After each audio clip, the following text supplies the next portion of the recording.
नमस्कार, स्वागत है आप सबका आयुन भारत पर। मैं हूं आपके साथ तनीषा भारद्वाज। आप सब जानते हैं कि जब कश्मीर के पहलगांव में हमला हुआ था तो उसने हर भारतीय के रोंगटे खड़े कर दिए थे। उसके बाद भारतीय सरकार ने पाकिस्तानियों के खिलाफ कड़े निर्देश जारी किए थे, जिसमें से सबसे बड़ा निर्देश ये था कि पाकिस्तानियों को उनके देश वापस भेजने के लिए केंद्र सरकार ने आदेश दिया है। सीमा हैदर ने प्रधानमंत्री और उत्तर प्रदेश के मुख्यमंत्री से उसे भारत में रहने देने की गुहार करते हुए कहा कि बेशक पाकिस्तान की बेटी थी, लेकिन अब वह बहू भारत की है। 2 साल पहले सीमा हैदर अपने 4 बच्चों के साथ कथित तौर पर अवैध रूप से भारत में प्रवेश कर लिया था और फिर वो यहाँ रह भी गई थी।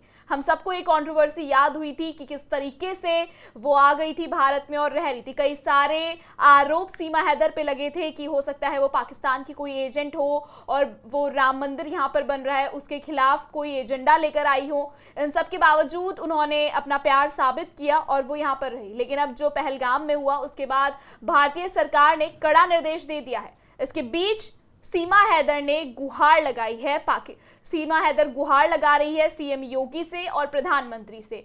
वो सीधे तौर पर ये कह रही है कि मैं भले ही बेटी पाकिस्तान की हूँ, लेकिन मैं बहू तो भारत की हूँ ना, तो मेरे को यहाँ रहने का हक दीजिए, मैं पाकिस्तान नहीं जाना चाहती।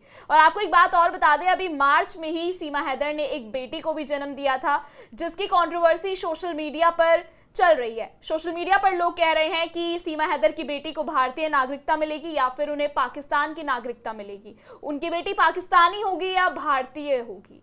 क्या भारतीय सरकार सीमा हैदर को यहाँ रहने की इजाजत देगी या फिर सीमा हैदर को भी बाकी पाकिस्तानियों के साथ पाकिस्तान जाना पड़ेगा? इस वक्त मैं मौजूद हूँ आयन भारत के स्टूडियो में और मेरे साथ इस वक्त मौजूद है राजकुमार सर। राजकुमार सर, आप बताइए, पहलगाम में हमला हुआ, उसके बाद भारतीय सरकार ने यह आदेश जारी किया और उसके बाद से सीमा हैदर ऐसे गुहार लगा रही हैं। क्या वो ये सही कर रही हैं और क्या उनको हक है भारत हमारे देश में रहने का? उनका मामला जो है बहुत संवेदनशील है और बहुत पेचीदा मामला है जी। चूँकि वो आई तो थी अवैध रूप से। उन्होंने खुद स्वीकार किया था कि 4 बच्चों के साथ वो कराची से नेपाल पहुँचे। नेपाल से बस पे सवार होके वो दिल्ली आई थी। उसके बाद काफ़ी विवाद हुआ था और बाद में पुलिस भी उनको इंटेलिजेंस की टीम ने भी उनसे पूछताछ के लिए उन्हें बुलाया जी। और फिर बाद में उनको ज़मानत पे दोनों को छोड़ दिया गया, क्योंकि उनके जो यहाँ हिंदुस्तानी पति हैं सचिन जी, उन पर भी आरोप लगा था कि अवैध रूप से एक आई पाकिस्तानी को रख रहे थे। और वैसे भी अभी माहौल तो खैर अभी तो एकदम एक्सट्रीम है, जो तनाव का माहौल है पहलगाम के बाद। लेकिन इससे पहले भी पाकिस्तानी अगर कोई आके अवैध रूप से रहे तो वो बहुत बड़ा मुद्दा बन जाता है। हालांकि अब तो जैसा कि आप बता रही हैं, उन्होंने पिछले महीने एक बेटी को जन्म दिया, तो मुझे लगता है कि बेटी का तो कोई अब ये बर्थ के आधार पर ये तो तय है कि वो हिंदुस्तानी है। लेकिन सीमा हैदर को लेकर भी सवाल है। जी। सवाल ये है कि क्या सीमा हैदर ने भारत की नागरिकता ले ली है, इसके लिए अप्लाई किया था। इसके अलावा ये भी है कि 4 बच्चे उनके जी। वो 4 बच्चे हैं, क्या उन चारों बच्चों के लिए भी अप्लाई किया है, नहीं किया है? और जिस तरह से केंद्रीय गृह मंत्रालय ने आदेश दिया है कि 29 तारीख तो वैसे तो ख़त्म हो रही है, 29 तारीख, तो उसके बाद यहाँ जो लोग रहेंगे उनको या तो 3 साल जेल या 3 लाख या 4 लाख रुपए तक जुर्माना उन लोगों को देना पड़ सकता है देश में रहने के लिए। तो सर देखिए, जो केंद्रीय सरकार है, गृह मंत्रालय है हमारा, उन्होंने ये आदेश उस बेसिस पे दिया था जो पहलगाम में हुआ।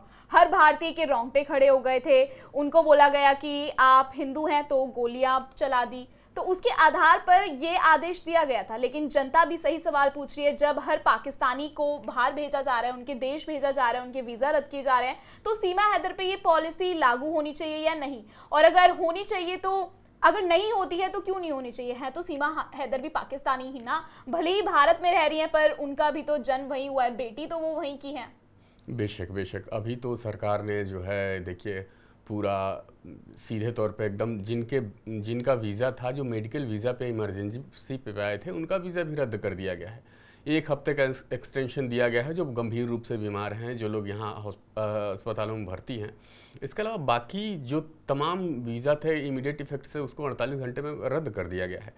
तो ये सख्ती को देखते हुए तो ऐसा कहा जा सकता है अगर सीमा हैदर ने अब तक अप्लाई नहीं किया है जी। या अगर किसी वकील से उन्होंने मदद नहीं ली है तो ये मामला गंभीर है और ये अभी जल्दी एक ही 2 दिन में पता चल जाएगा कि उनको बाहर भेजा जाएगा कि नहीं भेजा जाएगा। इसमें हालांकि कई तरह की चीज़ें हैं। एक महीने की छोटी बच्ची है, उसकी नागरिकता अब भारत की हो गई बाय बर्थ, तो अब वो जाएंगी तो क्या वो 4 बच्चे को लेके जाएंगी, इस बच्ची को छोड़ के यहाँ जाएंगी, या फिर ह्यूमैनिटेरियन ग्राउंड पे उनको कुछ राहत दी जाएगी। जी।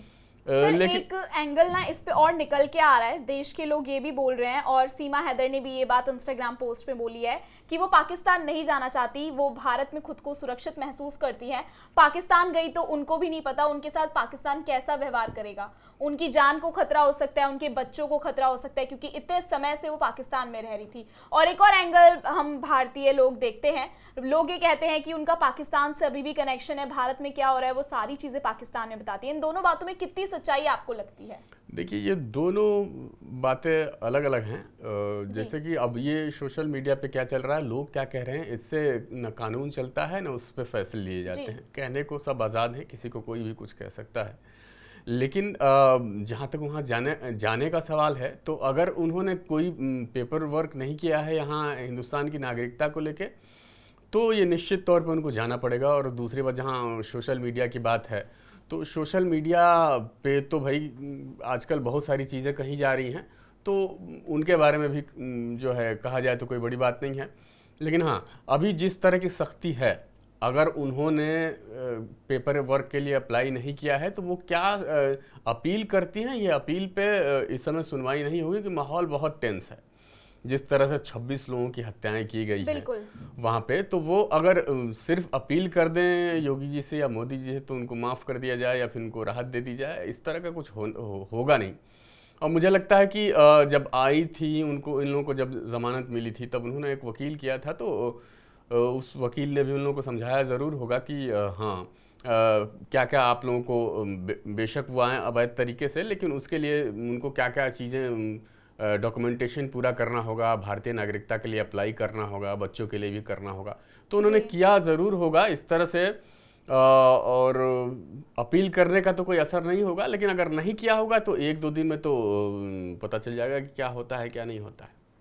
तो हम आपको बता दें कि सीमा हैदर ने इंस्टाग्राम पर वीडियो शेयर कर ये सब बातें कही हैं। सीमा ने सोशल मीडिया पर इंस्टाग्राम पर वीडियो शेयर किया जिसमें एक व्यक्ति उसमें कुछ पूछता है। इस पर सीमा कहती है, मैं पाकिस्तान नहीं जाना चाहती सर। इसके बाद वह व्यक्ति पूछता है कि मोदी जी से या योगी जी से आप कुछ गुहार लगाना चाहेंगी। इस पर सीमा ये कहती हैं कि मैं यही गुहार लगाना चाहूंगी कि मोदी जी और योगी जी, मुख्यमंत्री जी से, कि मैं इनकी शरण में हूं, मैं इनकी अमानत हूं, बेटी पाकिस्तान की हूं लेकिन बहू भारत की हूं, मुझे यहाँ रहने दिया जाए। इसी साल सीमा ने 18 मार्च को एक बेटी को जन्म दिया था। पाकिस्तान के सिंध प्रांत के जैकोबाबाद की निवासी सीमा मई 2023 में कराची से अपने घर को छोड़कर बच्चों के साथ नेपाल के रास्ते भारत आ गई थी। और सीमा हैदर इलीगल रास्ते से आई थी भारत में। जब वो आई थी उसके बाद भारत में काफ़ी कंट्रोवर्सी चली थी, भारत में कई तरह के हंगामे भी हुए थे, कई एंगल निकल के आए थे। उसके बाद भी पूछा गया था कि सीमा हैदर से काफ़ी इंटेरोगेशन भी हुई थी, काफ़ी मीडिया में भी उनका नाम रहा था।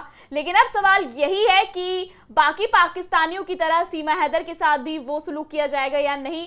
अगर उन्होंने नागरिकता के लिए अप्लाई किया होगा तो अच्छी बात है, नहीं किया होगा तो उन्हें भी शायद वापस जाना पड़े, क्योंकि पहलगाम में जो हुआ है वो बेहद गलत था। फिलहाल इस खबर में इतना ही। लगातार इस तरीके की खबरों को देखने के लिए बने रहिए हमारे साथ आयन भारत पर, और आयन भारत को सब्सक्राइब करना ना भूलें।